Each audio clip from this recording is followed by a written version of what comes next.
remedies that are taught to us by the Prophet ﷺ. What did he say about medicines? Imam Shafi'i, rahimahullah, was not just a scholar of Islam, but also a doctor. There's some people in this world that believe that if they take the right amount of supplements, they can live forever. You're telling me that I should go to sleep at 9 o'clock. How many times have you read Quran and, oh my days, I'm feeling so tired. I told you, don't do the pizza, man.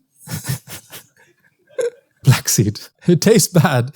It's good for you, trust me. Red Bull, ask Red Bull. Give me a prescription. And they're like, no. And then he said to drink that on what? Which basically means first thing in the morning. What's the worst form of honey? Factory is having a big fat laugh at your expense. Every year ranked as the world's healthiest diet. A lot of that corruption happens because of the mafia. Obviously for experiment purposes. It actually tastes nice. But it says from Saudi Arabia, so it must be good. Eat 10 of them, bro, and then have just one date. Khalas. Everything will vanish, bro. Always remember, Allah is a shafi. These remedies are given to you from me as advice for education. If you have an illness or a sickness, you should seek professional help and advice. Bismillah ar-Rahman ar-Rahim. Alhamdulillahi Rabbil Alameen. Wassalatu wassalamu ala ashrafil anbiya al-mursaleen. Nabiyyina Muhammadin wa ala alihi wa sahbihi ajma'een. Amma ba'd. Assalamu alaikum wa rahmatullahi wa barakatuh. My beloved brothers, it's beautiful to see you all in the Masjid for a lecture which I think is not really a common topic, prophetic medicines. And to be honest, I've never actually spoken about this topic before either. For those of you who don't know, besides being a student of Islamic sciences, I'm also a graduate of pharmacy. I worked as a pharmacist for many years, though recently I haven't really worked as a pharmacist for maybe a year now. And what I hope to bring to the discussion around prophetic medicine is to try to bring the two worlds together, world of modern medicine and that taught to us by the Prophet ﷺ, classical medicine. And out of the two, focus of course would be the traditional prophetic medicine reported from the Prophet Muhammad sallallahu alaihi wasallam, but also a special focus on a book written by Imam Ibn al-Qayyim. So he wrote a book called Zad al-Ma'ad. It's actually a phenomenal work. It's a hybrid between seerah and fiqh. And in that book, there's a chapter on at-Tibb al-Nabawi, prophetic medicine, and it's been published as a standalone work, and it's also been translated into English now as well, with the title Prophetic Medicine. So I wanted to share with you some of the things that Imam Ibn al-Qayyim mentions about these prophetic medicines, and I'll quote to you what he says as well. And then I want to share with you some practical tips on how we can benefit ourselves from these prophetic medicines. So with that, the first point I'd like to make is, when I say medicine, for most people, they think about the pills that come in the white box. Yeah? And this is actually not the way medicine was thought about for the longest time in human history. Even today, in China, for example, when a person is sick and they go to the pharmacy or they think of medicine, they don't actually think of those pills in white boxes only. They would also think about herbs, plants, and special or food items that have medicinal properties. And if you look at the prophetic remedies, prophetic medicines, you find that they are a collection of food items, herbs, and other things which are used to treat illnesses. So this doesn't mean that I'm saying, oh, there's a clash between modern day science and medicine and the classical or the Islamic remedies. But it does mean that when you think of medicine, you shouldn't restrict yourself only to the tablets and the pills that we are given by our doctors and taken in from pharmacies. There's been huge benefits to human civilization through modern medicine. For example, just to demonstrate this point, in the 1700s, do you know what the average life expectancy was for people in the world in the 1700s? What would most people die before? What age would most people die before? Anyone take a guess? 14? No, not that low. No, the most people, the life expectancy was, what did you say? 18? No. 80? No, not 80, not 80. It was 30. So in the 1700s, most people would die before the age of 30. And the 1800s, it didn't rise much. It still was below the age of 40. Only in the mid-19th century did it climb to 46.5 years. So that means most people would die before the age of 46 and a half. And then in the 2000s, it climbed up to 66.8 years on average. So what was the main reason why life expectancy was so low before? Is because of infant mortality. And then what was the cause of the rise? Well, it was modern medicine. Yes, firstly, in terms of water sterilization, so access to clean water wasn't easy, and there were waterborne diseases like cholera, which killed millions of people. So that changed because of sterilization systems were introduced. Also, vaccinations became something which became mass-produced, and so diseases like smallpox, which killed hundreds of millions of people, was no longer the case. Other vaccinations like measles and polio. And then, obviously, the discovery of penicillin, which was in 1928, the first antibiotic. And because of all these things, which we owe to modern science, has the life expectancy of people in this world today risen above 30 years. Now, the point I'm making here is that we have so much to benefit from modern day medicine. But at the same time, I want to make another point, which is we shouldn't think as Muslims that there is some kind of clash between modern day science and Islam. Because as a Muslim, what we believe is that whatever human beings advance and produce comes from their mind, and the aql was given to them by Allah subhanahu wa ta'ala. So it's not the case that somehow science and Islam are two different things, or medicine and Islam are two different things. In fact, many of the great scholars of Islam were both fuqaha and doctors. For example, Imam Shafi'i rahimahullah was known to be not just a scholar of Islam, but also a doctor. Imam Ibn al-Qayyim himself was not just a scholar, but also a doctor as well. So very famous Muslim scholars that were also doctors, which shows there's no clash between these two things. It's only when people from the community maybe of that subscribe to science who become atheists or agnostics or anti-religion then make a conflict between them and people of religion. But as Muslims, we should be able to transcend those types of misunderstandings. Now, when we're looking at modern day medicines, we should also appreciate that though there are great gains, there's also a lot of harms as well. For example, right now, there's a big struggle regarding antibiotics.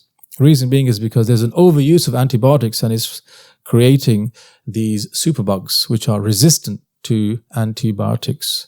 And as a result, if we keep on overusing them, then we'll have these superbugs which will be incurable and will be in a very disastrous situation. So at the moment, there's a concerted effort around the world to reduce the amount of antibiotics that you get prescribed. So, when you go to the doctor and you're feeling unwell and say, give me a prescription, antibiotics, amoxicillin, and they're like, no, that's viral. You don't need antibiotics for that. In a way, that they are correct, but also they want to reduce the amount that are prescribed as well because of this reason. And all this really teaches us is that we should, when you think about medicine, which is my main first point, realize that it's more holistic than just going to the pharmacy for traditional medicines. Rather, there is a whole catalogue of things that we can use to treat ourselves, many of which are natural, come from herbs and plants. And there's a crossover as well. For example, there's many medicines that you take today from the pharmacy that come from plant source. The most famous of which is aspirin.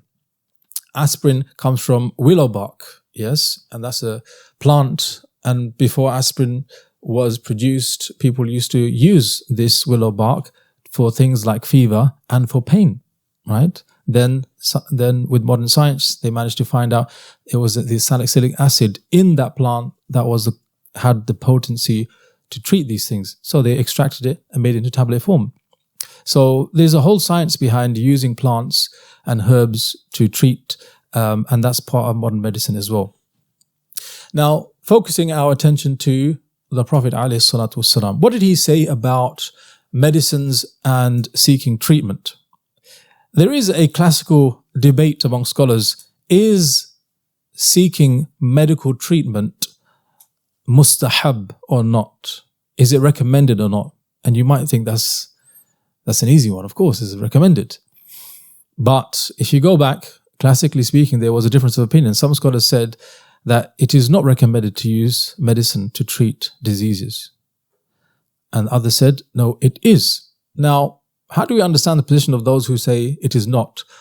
Well, some of the scholars say that because there is a clear hadith where the Prophet ﷺ, he said, Tadawu ibadallah, seek medicinal treatment, O slaves of Allah, because فَإِنَّ اللَّهَ لَمْ يَضَعْ دَاءً إِلَّا وَضَعَ لَهُ دَوَاءً, because Allah has not sent down a disease except He has sent down the cure, sent down the treatment, the remedy. Except for one disease, and that is death. No, in this hadith, it's actually al-haram, which means old age. Yes, old age, which means when we grow old and then our cognitive function and our physical being regresses and we become weaker and we get, weaknesses and become fragile, there's no cure that Allah has sent down for that. Which is interesting because, a lot of people today, they are fixated on longevity of life. There's some people in this world that believe that if they take the right amount of supplements, they can live forever. Yes, there are people like that, subhanAllah. But we know that this is something that we should not plan to live forever in this dunya, firstly, because it is not the case that we can live forever. But there is something far greater than dunya waiting for us, inshallah. So we shouldn't want to live here forever either. So going back to the discussion, how do we understand the first camp of scholars who say that seeking treatment is not mustahab? Firstly, their argument is based on the concept of tawakkul ala Allah, to place your trust and reliance on Allah subhanahu wa ta'ala. However, there is another point that they have, and that is they were referring to treatments that are not proven to have curative properties, are not known or established to cure a certain disease. And if that is the case, like there's something you can take, and I'll give you a modern day example. A lot of people, when they suffer from cough, they get cough remedies, right? Now, there's a discussion because there's alcohol in many of them, but let's say there's ones that are alcohol free. The science behind it is very weak and flimsy. There's no established science to show that cough medicines actually help you with your cough, right? So according to the first camp of scholars, they would say taking these types of medicines, which are based on weak or flimsy evidence, is not mustahab. And that's, to be honest, that makes sense, right? We would agree with that. However, this hadith is quite clear. The Prophet ﷺ is saying, seek treatment, O slaves of Allah, because Allah has not sent down a disease except He has sent down its cure as well. The next thing, therefore, this hadith is in Sunan Abi Dawood, is then to think about, okay, so what are the top remedies, right, that we can take or practice as human beings that are taught to us by the Prophet ﷺ? So you'd be amazed that in this book by Imam Ibn al-Qayyim rahimahullah, there are actually not tens, but hundreds of remedies that he has listed. And in the books now, I'm not sure whether it was written like this, but they have categorized it in alphabetical order and also in terms of the diseases. So if you have this disease, then these are the medicines, or a list of all the medicines that you can take and then what they can be used to treat as well.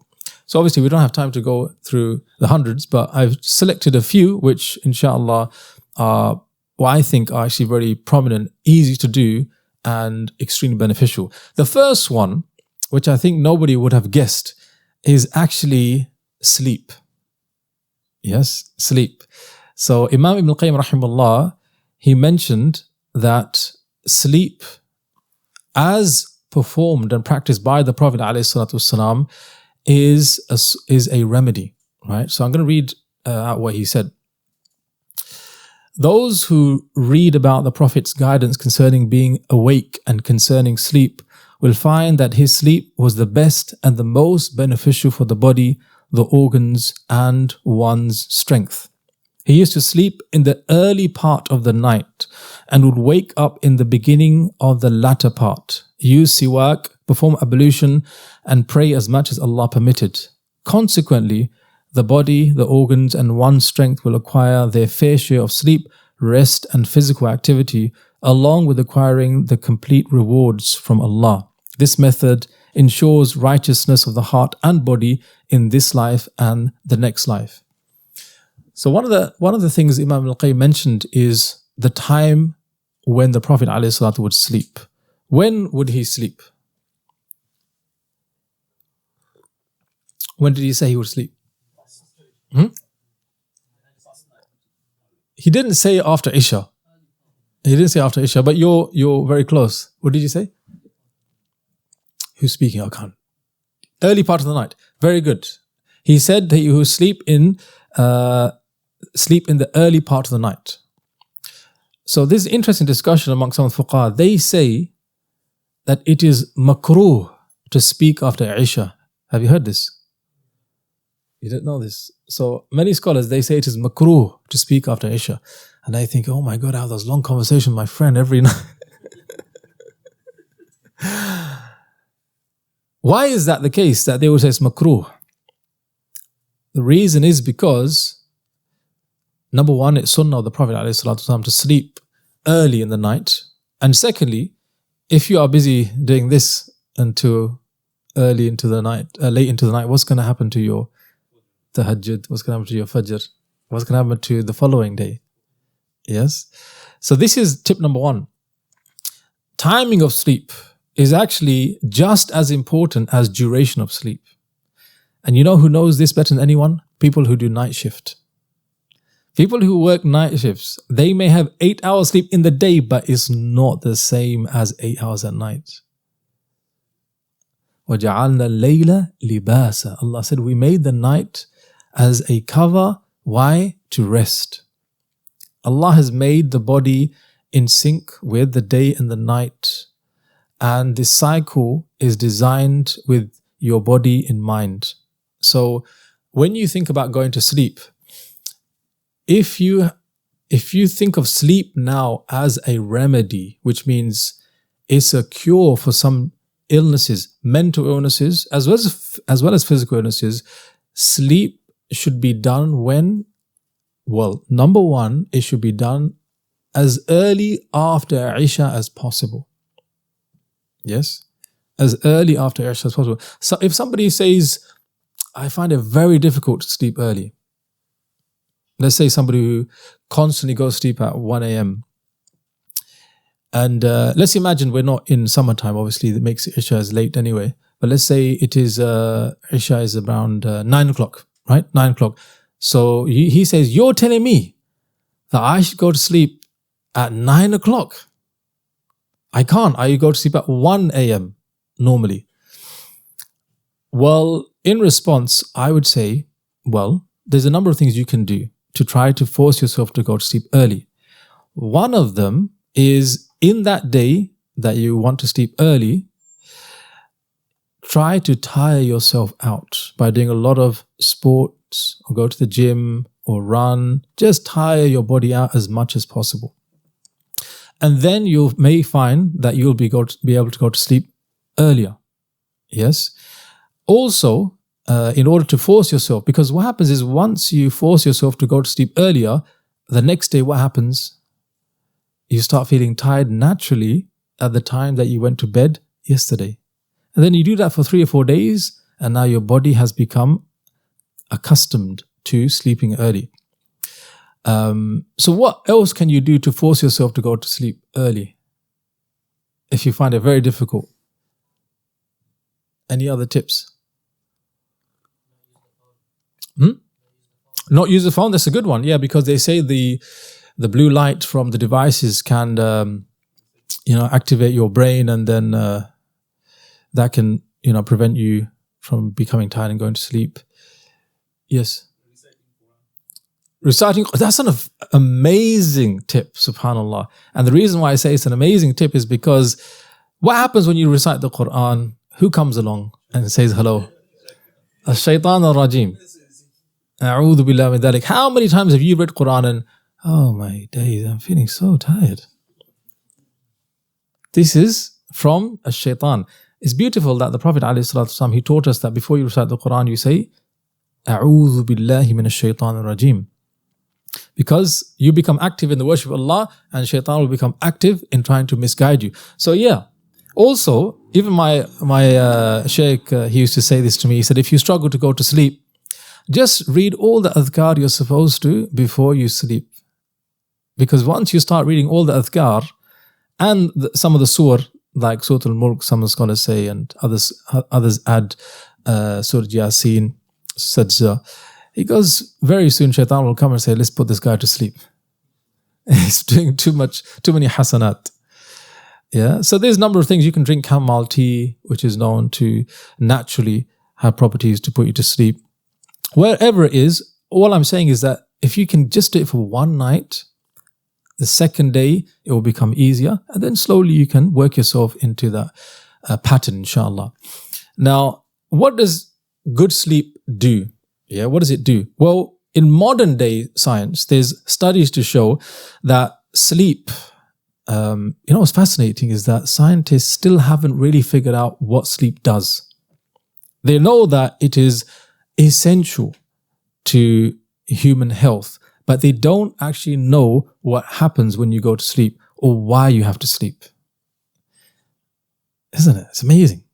And I don't know if you've experienced this, but if you try to, like when you have exams, you try to do an all-night and you revise all night, and then the next day, how does that day feel? Completely zoned out, isn't it? And you just feel like you're outside of your own body. So good sleep, they say now that one of the functions it serves is it cleans out toxins in the brain that can actually build up and cause disease like Alzheimer's. Yes, there's studies to show this. Also, they say sleep boosts production of cytokines, which boosts the immune system. Also, good sleep regulates hormones like insulin in the body. And generally speaking, getting the right sleep, which is two things, timing of sleep and duration of sleep, two things, timing and duration, there's studies to show that it increases lifespan. Yes, lifespan. Now, there's a big discussion as to how much sleep is the most ideal. How many hours are the most ideal? What do they often say? 7 hours, 8 hours. There was the number 8 thrown around for a long time. It seems like it's between 7 and 9. Yeah, 7 and 9. Now, as a Muslim, what is somewhat troubling about that? What is somewhat troubling about that? Fajr and tahajjud.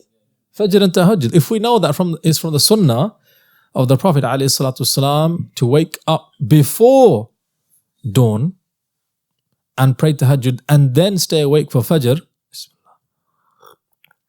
how do we then reconcile the idea that modern day science says 8 hours is what's recommended, and here we're being told at the very least, even if you want to go for 8, your sleep is going to be broken. Yes, maybe in 2, right? Or there's going to be a long section and a short section. Well, it may be the case, subhanAllah, that it doesn't have to be 8 hours in one shot. And there's science to suggest as well, because there's something called the sleep cycle, right? Where it takes around about 60 to 90 minutes to get into what they call REM sleep, rapid eye movement sleep. And that is your deep sleep. And then you come out and you go into a lighter sleep and then into a deep sleep. By the way, I tried this app once because I wanted to try to shorten the amount of time I sleep for. And also I didn't want to wake up groggy, So the app, I think you put the phone under your pillow or something, I can't remember exactly where, next to you, and it based on movement, can tell when you fall asleep. And then it sets an alarm to wake you up in a window where you are coming out of REM sleep. Yeah. So I tried this, and for me it worked. And when I would wake up, even if it was, maybe 3 hours, sometimes 5 hours, sometimes, I never felt groggy. However, if you do not get the right duration of sleep hours, then you can build up what they call sleep pressure and feel tired during the day. Here's the amazing thing. From the sunnah of the Prophet ﷺ is to do what? To take qaylula, a nap, an afternoon nap. And there is a hadith which is authenticated by Shaykh al-Albani. He said, the Prophet ﷺ said, قَيْلُوا فَإِنَّ الشَّيْطَانَ فَإِنَّ الشَّيَاطِينَ لَا تَقِيلُ. Take naps, for the shaitan does not take a nap. Yes. Firstly, the second part of the hadith makes a lot of sense, and the shaitan never sleeps. Subhanallah, in your sleep, do you not have nightmares? And the Prophet ﷺ said, where do nightmares come from? A shaitan. By the way, do you know what you're supposed to do when you have a nightmare? Do you know what the sunnah is? Yes, you're supposed to, some say change your position, but the main thing is turn to your left shoulder, say A'udhu billahi minash shaitanir rajeem, and spit 3 times. Dry spit, not on your wife. Dry spit 3 times. A'udhu billahi minash shaitanir rajeem. What does that mean? It means that the shaitan is the cause of the nightmare. Also, Imam Ibn al-Qayyim said you should never share a nightmare with anyone. Yes. Even he said that a true dream, you should not interpret it yourself. Why?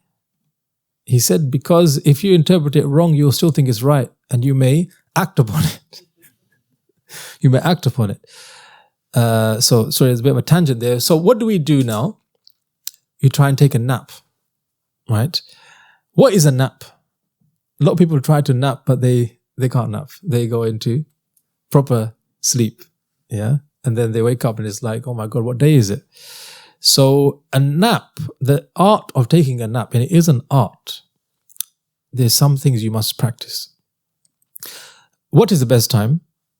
The scholars say, basically, either just before Dhuhr or just after Dhuhr.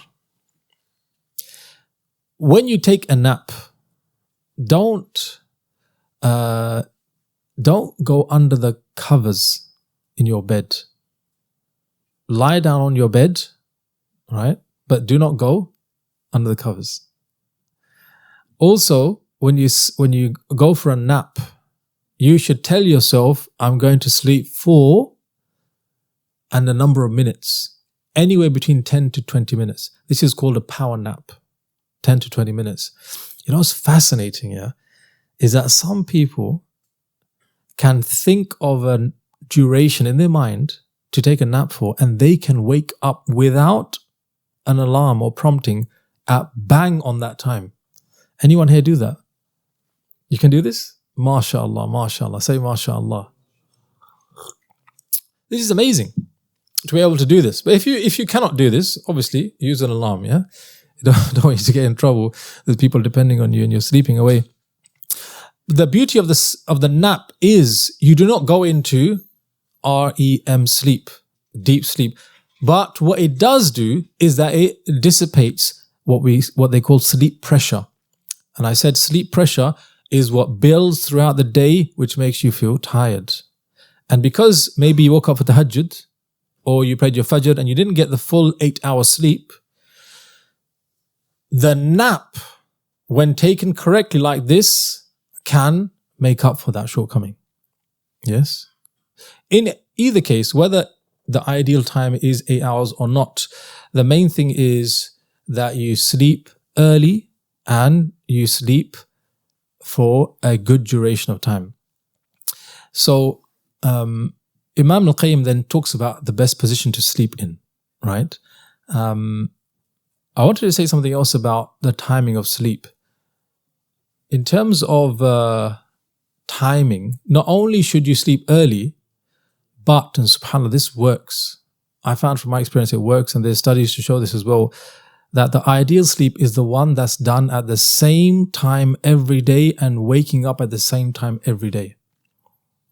If you can make that adjustment in your schedule to go to sleep at the same time and wake up at the same time, which is very difficult when the Fajr times are always going back and forth, but still, maybe you can manage it, then you'll find that you will get more benefit from your sleep, right? So some of the benefits of sleeping that they talk about, sorry, I've mentioned them already. Let's talk about the position. Imam al-Qayyim says, sleeping on the stomach is the worst way to sleep. There's a hadith where the Prophet ﷺ passed by a man who was in the masjid laying down on his stomach, and he prodded him with his foot and said, "Qum fa innaha nawmatun jahannamiyya." Sit up, for this is a hellish sleep.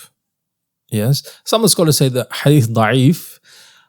In any case, if there is some confidence in what was said, then Imam al-Qayyim is affirming that by saying, no, this is actually the worst way to sleep, on your stomach. What is the best way to sleep then? Yes, on the right-hand side. And Imam al-Qayyim actually explains that this is actually the best for the organs inside the body as well, that they rest they rest more comfortably when you are sleeping on your right side. Yes. Is it permissible to sleep on your left side? Yeah, it is permissible to sleep on your left side. Is it permissible to sleep on your back? It is permissible. Imam al-Qayyim does say, though, that this is not the preferred position to sleep on. To sleep on your back, he said, it's not the preferred position to sleep on. The right is the best, left is permissible, back is not desirable, and on the stomach is the worst. Yes. And again, somebody may say, oh, but I always sleep on my stomach. What should I do? What do we do with this person who always sleeps on his stomach? What did the person do to the man sleeping on his stomach? He didn't step on him. He didn't step on him. I said he prodded him with his foot. Where did you get step on? He invented the hadith in his head, subhanAllah.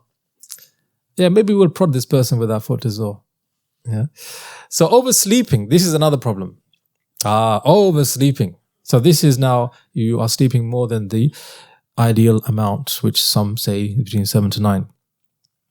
You know, and he would speak about how he would try to compete with his own self to see how long he could sleep for.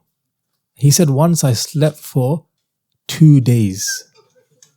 La ilaha illallah. La ilaha illallah. He said, I slept for 2 days. I thought he was joking. And then he proceeded to explain how he did it. Fascinating. He said, you need a few sleeping bags and a tent. He set up a tent. He had a tent in his living room and sleeping bags. And he said, what happens is the more weight you get on your body, the more weight you get in your body, the more you feel like you're in a cocoon, and make sure you wear something to block out the sound. Yes? It's like a sleep for 2 days. Imagine, wallahi al-azim, I don't know, I think I'd feel like I lost a part of myself if I went to sleep for 2 days. You know? 48 hours of my life gone. La ilaha illallah. So, oversleeping is a problem. Yes, this is an extreme example. Oversleeping is a problem. So, there's studies to show that oversleeping actually affects your mental health, and it can create mental health issues. There's science to show that it is linked to shorter lifespan, and there's science to show that it can lead to increased cardiovascular disease as well. Yes. So oversleeping is a problem. So the first remedy was sleep. Second remedy is black seed. Now, the black seed is well known before the Prophet ﷺ as being a source of healing. So it comes from this plant, Nigella sativa, and interestingly, some seeds from this plant were found in some of the pharaohs' tombs in Egypt. Yes, many, many years before the Prophet ﷺ spoke about this. So it seems as though even the Egyptians, they knew about the healing power of black seed. So the famous hadith which is found in Sahih al-Bukhari. Habibi, it's a bit hot in here. Is it possible to put the AC on? Yeah. The famous hadith, the Prophet ﷺ said, "Alaykum bihadhi al-habba as-sawda fa inna fiha shifaan min kulli da illa as-sam." Use black seed because it contains a cure for every type of ailment except for, this is the one you were talking about before, except for death. Yes. It's a very emphatic statement, isn't it? Every type of disease except for death. That's even more, is even more emphatic than the first hadith I mentioned, which is Allah has sent down a cure for every disease except for old age. This is saying this is a cure for every disease except for death. Yeah.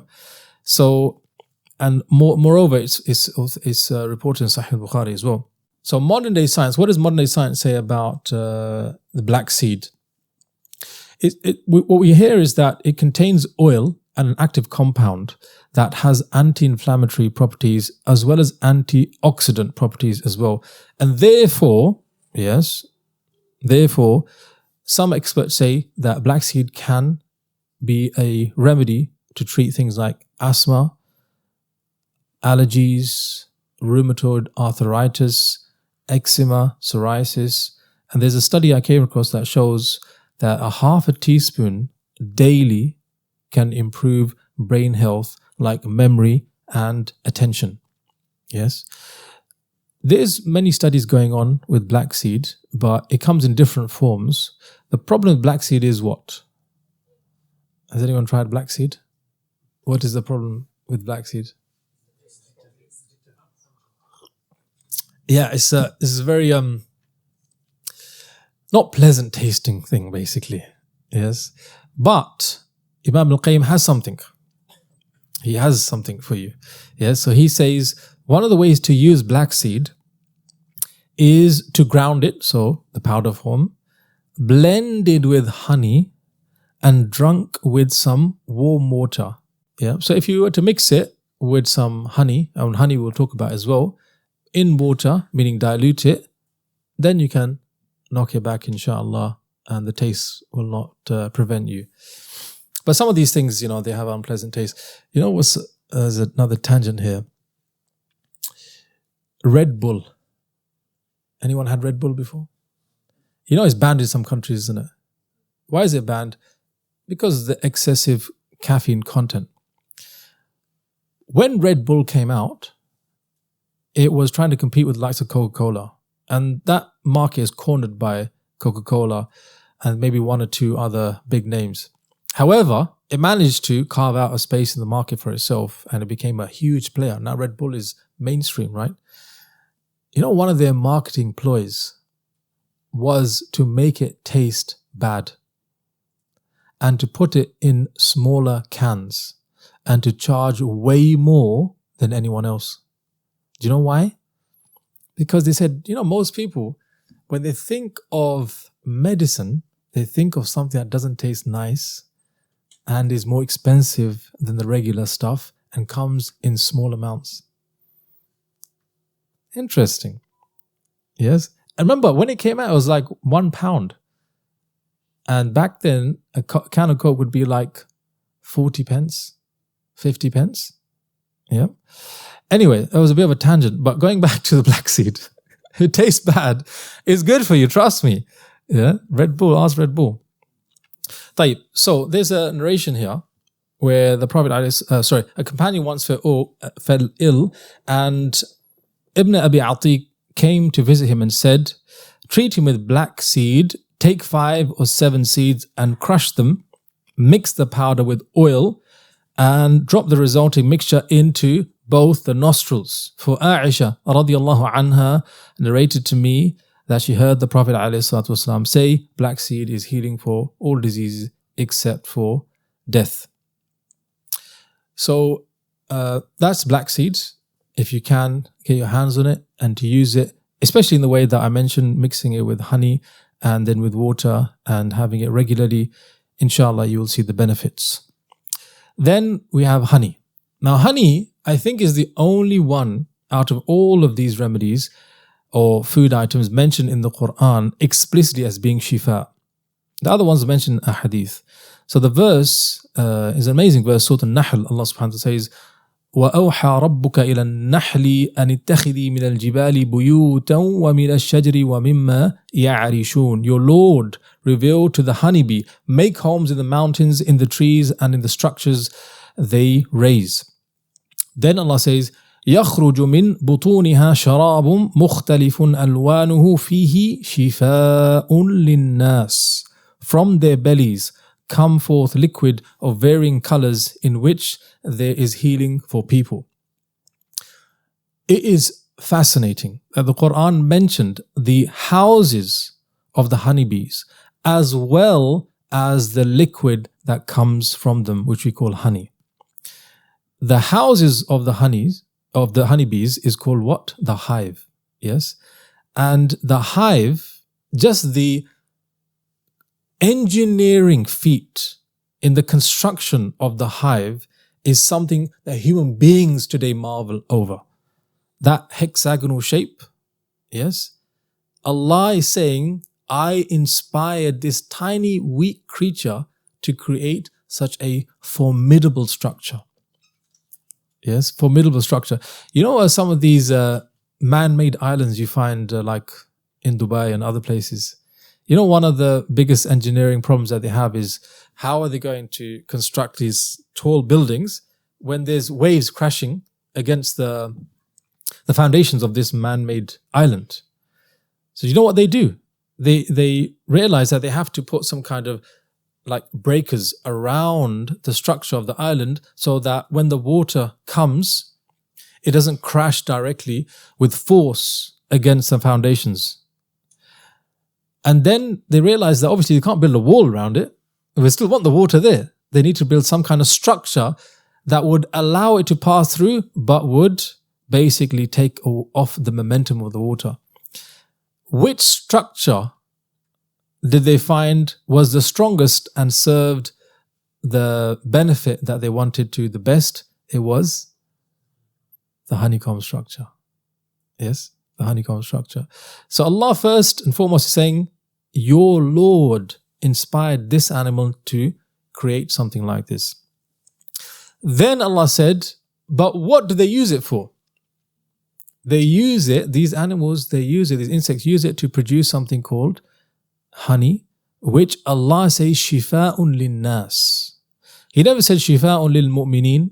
He said shifa'un linnas, which means whether you believe in Allah, whether you don't believe in Allah, it has the power to cure diseases.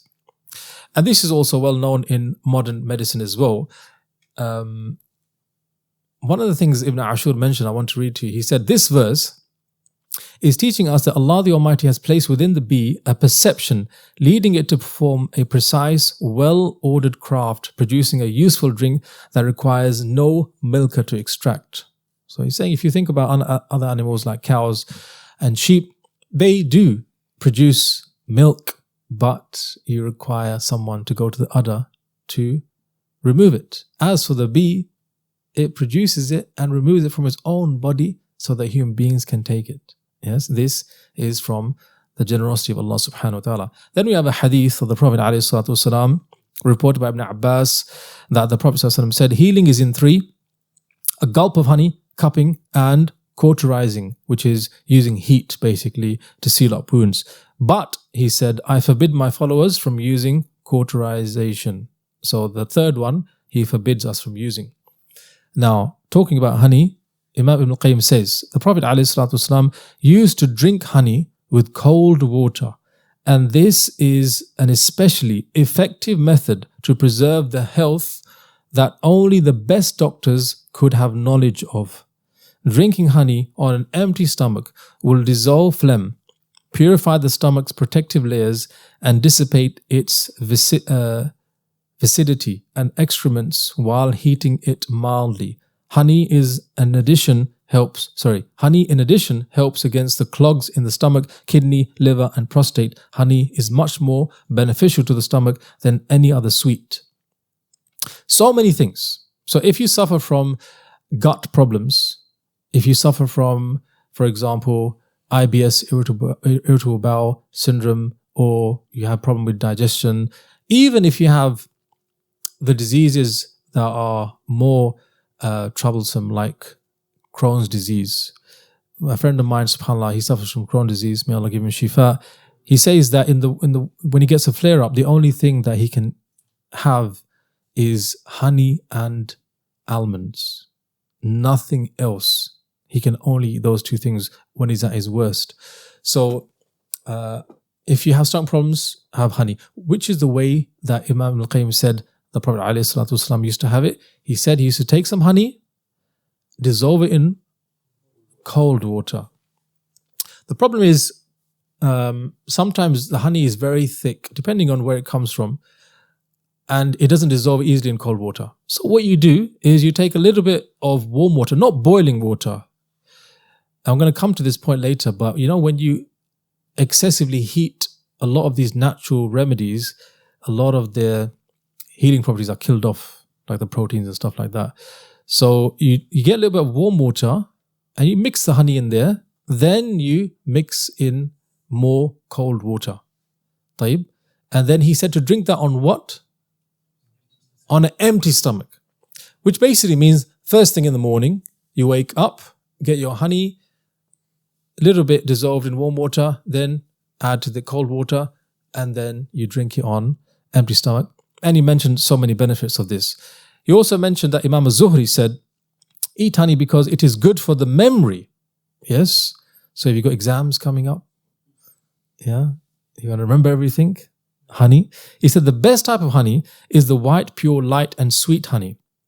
White, pure, light and sweet honey. Also the honey that is collected from trees and mountains is better than the honey that is grown in cells. This is a very important point. Allah the Almighty in Surah An-Nahl, He mentioned that Allah inspired the bees to make homes, and then He mentioned the locations. What was the first location? Minal Jibal. And then Ash-Shajar. Honey that comes in the mountains or is produced in the mountains is made at a higher altitude, right? And then you have honey that comes from woodland, forests. And then you have honey that comes from basically in the town, in the cities. Then you have a worse form of honey. What's the worst form of honey? The cheap honey that you get in the supermarkets. Why do I say that? Because a lot of this honey is not even real honey. Yes, it's not real honey. So there's three things that they do. Yes, first and foremost, they often dilute it with sugar syrups. So they take some honey and they mix with it sugar syrups. On top of that, they treat it with very high temperature. Yep. And thirdly, they filter out some of the beneficial things in honey, which is found in raw honey only, which is the pollen and the wax. Yep. So if you want to use honey as a treatment, you should try to buy raw honey. Yes, raw honey. And the best honey you can buy is the honey that comes from which location? No, from my shop. No, I'm just kidding. The honey that comes from the mountains. Honey that comes from the mountains. So some people in different countries, in Morocco, in Yemen, obviously, you have a sidr honey, for example. I'm not an expert in honey, by the way, but if you have a choice of buying honey, right, ask, okay, which is the one that comes from the highest altitude? And the higher you go, the honey becomes more liquid-like as well. Yep. And if you can get honey with the pollen, which is very difficult, that is the best form. Yep. And a little bit of impurities such as the wax, even that they say has some of the healing properties as well. So these are some of the benefits of honey and what you should try and get your hands on. But the issue with the supermarket cheap honey is that you might just be having sugar syrup. Yep. And someone in a factory is having a big fat laugh at your expense. Next one is olive oil. Olive oil mentioned by Imam al-Qayyim rahimahullah as being a form of treatment or a remedy. We have a ayah in the Quran, Ayatul Nur, And in Ayat Nur, Allah the Almighty spoke about His guidance and made a parable, a simile to do with a lamp. And this lamp has fuel. The fuel is said to come from shajaratim mubarakatin zaytuna, from a blessed olive tree. From a blessed olive tree. Now that doesn't explicitly mean that this is a form of shifa, but the tree is olive tree, and that shows significance. However, there is a hadith found in Sunnah Tirmidhi, which many scholars say is authentic. The Prophet ﷺ said, "Kulu az-zayt waddahinu bihi fa'innahu min shajaratin mubaraka." Eat the zayt, the olive, and use it as an ointment, meaning the oil, because it is produced by a blessed tree. This matches with the wording in the Quran that the tree is blessed. By the way, olive trees are so majestic. If you see olive trees, it's wow, subhanallah, amazing. And the way they plant them as well, because they want each olive tree to absorb the sun throughout the day, they plant them separately at a distance from each other so that no one tree takes the shade of another tree. So when you see the olive farms, you just see loads of the trees. They look majestic in the way they stand and the way the shape and structure, but also because they stand alone as well, it makes you more in awe of them.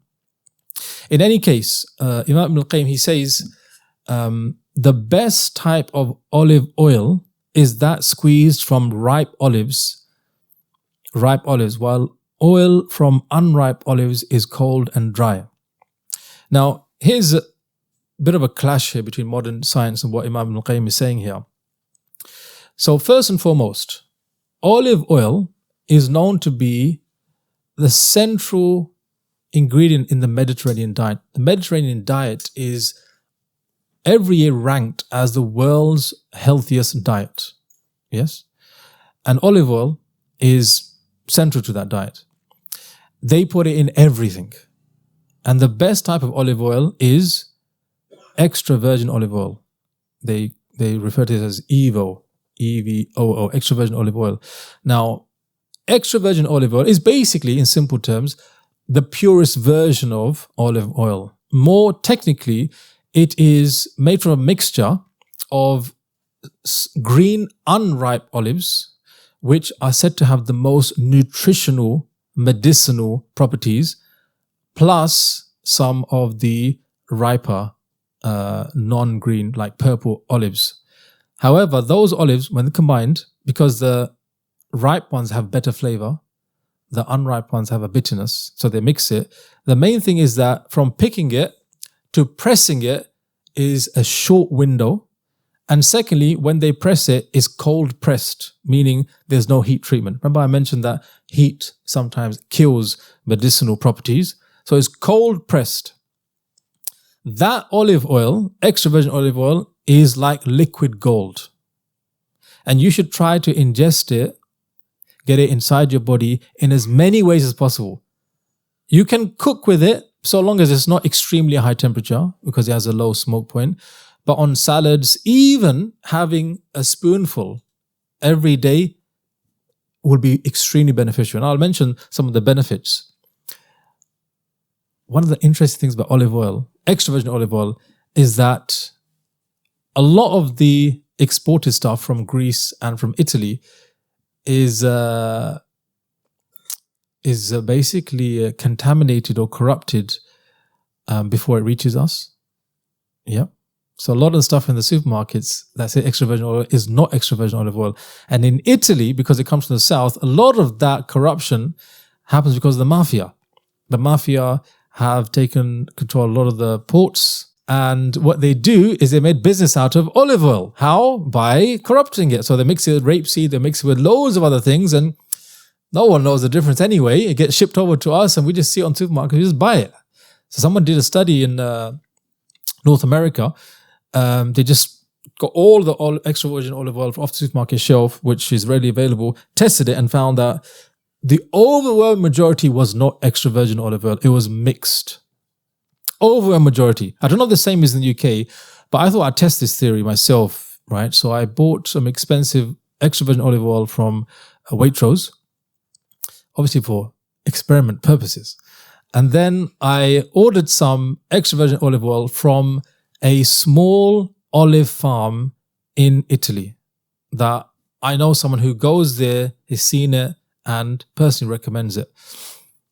And they say the way you can distinguish between the fake and the real is actually very hard.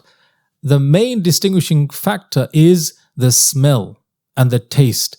The smell and the taste has a floral, flowery taste with not that much bitterness.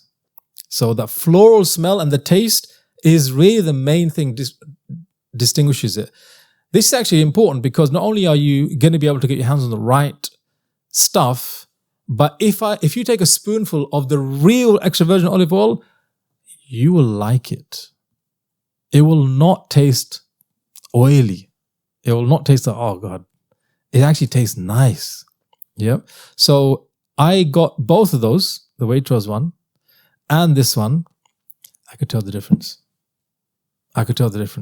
So if you do some research on your own, and try to get the extra virgin olive oil and then put it on your salads, you can cook with it, like I said, and even just having it like that, a spoonful every day can be beneficial. So what are the benefits? Number one, lowering bad cholesterol, the LDL cholesterol, and also raising HDL cholesterol, which is your good cholesterol.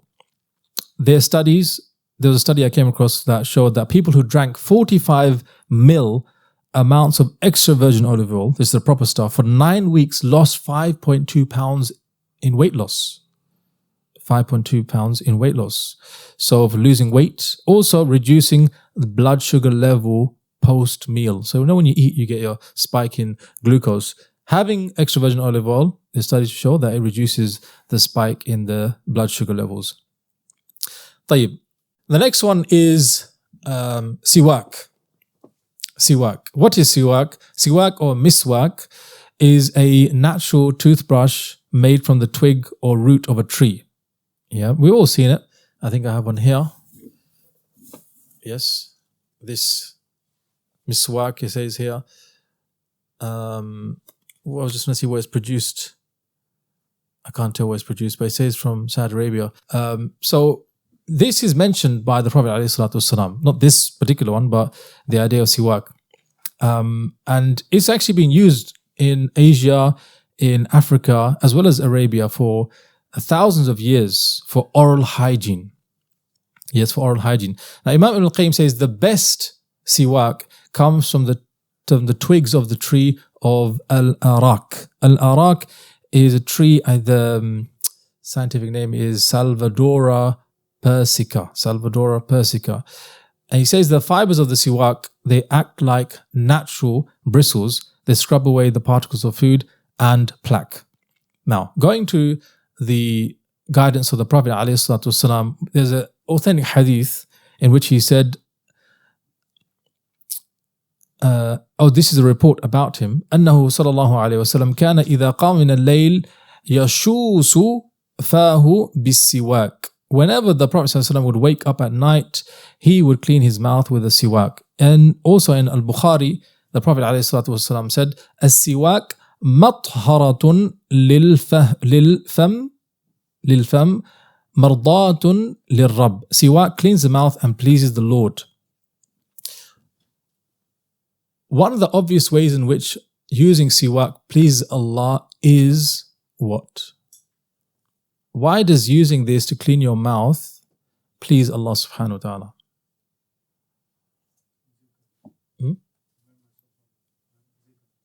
No, not because of dhikr. It could be if you're doing it for that intention. Why would brushing your teeth, because this is the modern day equivalent, it might not be exactly like for like, but brushing your teeth properly be pleasing to Allah subhanahu wa ta'ala? Hygiene, you're close. Was it? Cleanliness is half of faith. Very good. Anything more specific than that though? Oh, make shaitan angry? Probably would do, but I don't think maybe that's, was it?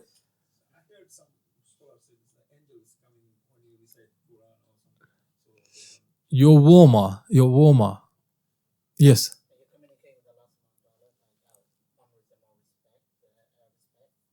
Maybe. Yes, final person at the back. Why is it pleasing to Allah to use a siwak or to clean your mouth, have good oral hygiene?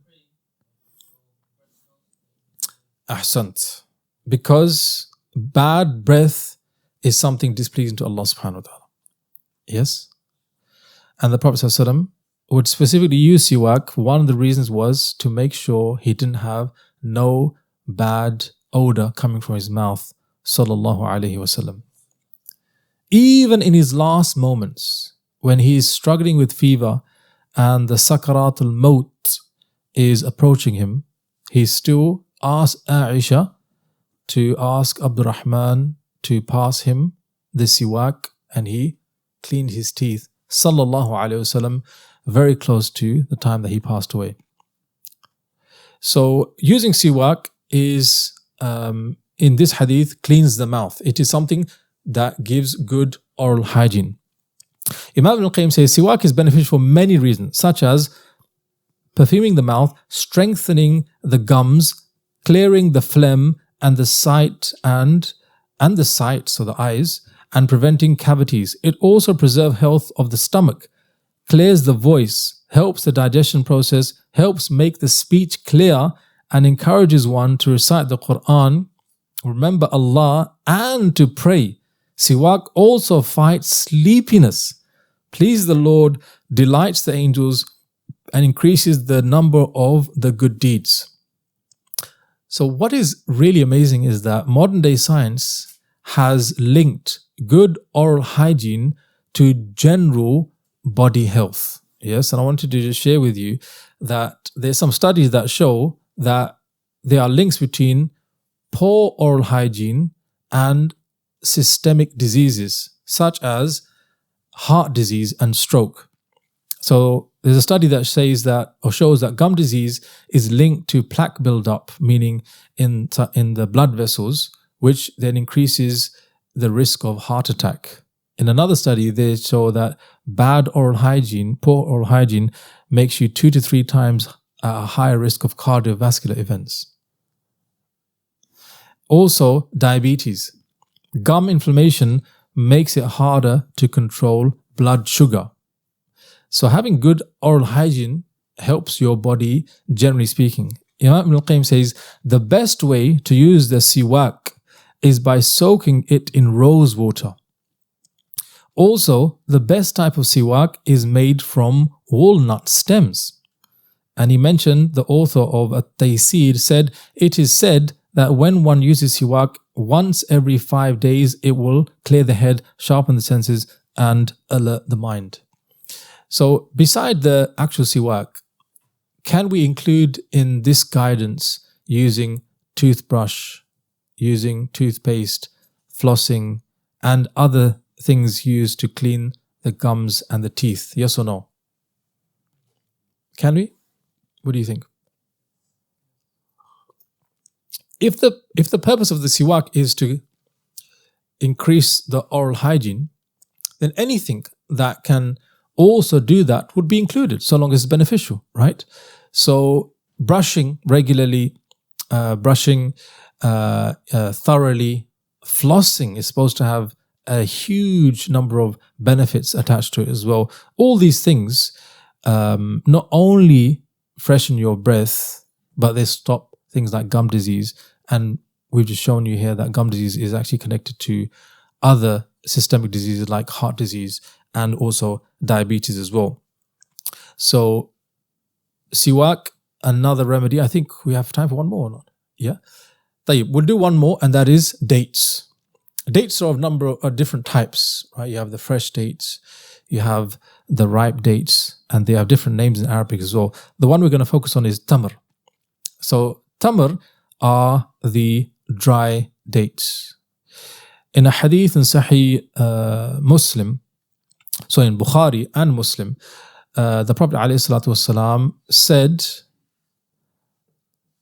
whoever eats 7 dates in the morning, and the one narration from al-Aliya. Al-Aliya is a area or a place in Medina known for having date farms, in particular the Ajwa dates. Yes, you know the Ajwa? So there's lots of date farms that produce dates and Ajwa dates as well. The Aliya ones are the most expensive. Why? Because this hadith basically increased the price of them. And not just that, but maybe the trees there have special pollen or something. So those are the most expensive. If you want to be very specific, you should try to get the Ajwa that is from Aliya. Yeah. And again, as they say in Urdu, milawat hoti hai. So there may be people selling you Aliya that's not Aliya. So do some research and find the right person, inshallah, to get your hands on it. So the hadith is, whoever eats 7 dates, in one narration, these ones from Aliya, will not be harmed by poison or magic.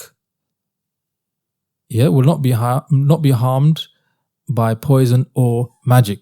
So people that struggle, for example, with jinn possession, with ayn or other things, there's another hadith where the Prophet ﷺ said, a house without dates has no food. A house without dates has no food.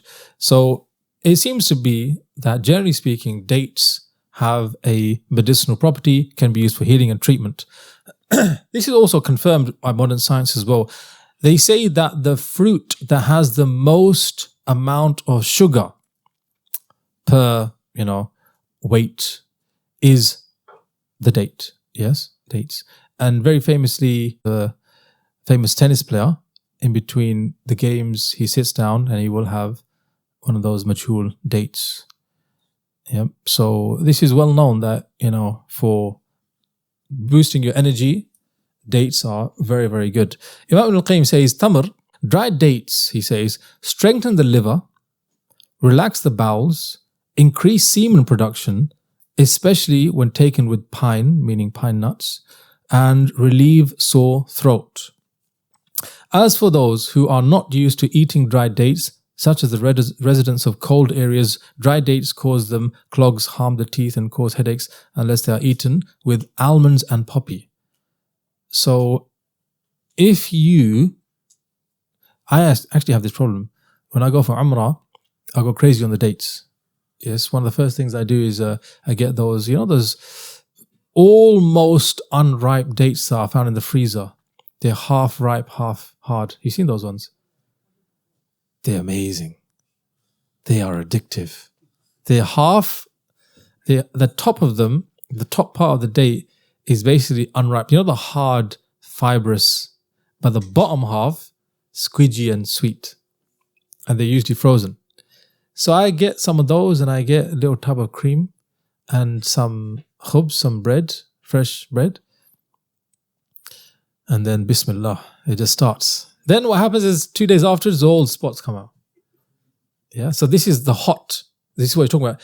It generates heat in the body, and that can increase the production of certain hormones, and then that can lead to oils in the face, which cause.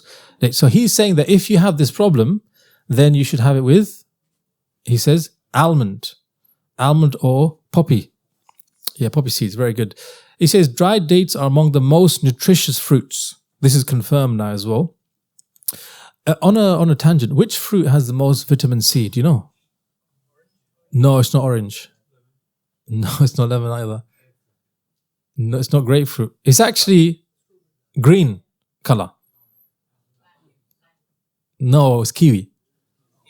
Kiwi, yeah. Kiwi has the most amount of vitamin C, even more than oranges. He says also, when one eats dates in the beginning of the day, they help kill worms. Although dried dates are hot, yet they have the strength of an antidote against worms, killing or at least decreasing their numbers, especially when dried dates are taken frequently on an empty stomach. Dried dates are a fruit, a type of food, a cure and a drink and sweet. One of the amazing things about dates, subhanAllah, for people that fast, if you struggle to eat a lot in suhoor, just try and have 3 dates. I have tried this myself. just having dates for suhoor, and it makes me feel as though I am satiated all the way up to iftar. I don't know what it is about dates, but it just kills your hunger throughout the day. Maybe this is good for weight loss as well. If you want to diet and cut down your food, maybe have dates first thing in the morning, and that will help to control your appetite throughout the rest of the day. Tayyib, we'll conclude it there. There are a few last things I want to say. These remedies are given to you from me as advice for education. If you have an illness or a sickness, you should seek professional help and advice.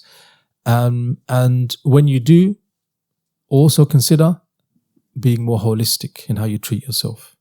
The white box with the pills is a form of treatment, but then you have so many other things that are available too, and you should do your own due diligence, research to take what is best for you and your health.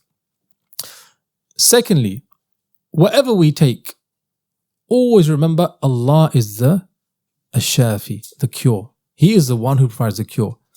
Not any person, doctor or otherwise, foodstuff or herb or anything. Allah is the one who provides cure. He can cure you without you taking a single remedy. He creates the means for you to cure yourself with these remedies. So whatever you take, whether it's a tablet or whether it's a plant or whether it's an oil, always tell your heart the shifa is coming from Allah subhanahu wa ta'ala. And maybe the beauty of your intention is what will give you the cure for your disease as well. We ask Allah subhanahu wa ta'ala for all those who are suffering with diseases and illnesses, whether they are mental, whether they are physical, that Allah the Almighty removes them, replaces them with that which is better for them, and the time that they suffer with them, that they are given expiation, kafara for their sins, and on Yawm al-Qiyamah it will be a source of goodness and happiness for them. Allahumma ameen wa akhiru da'wana and alhamdulillahi rabbil alameen.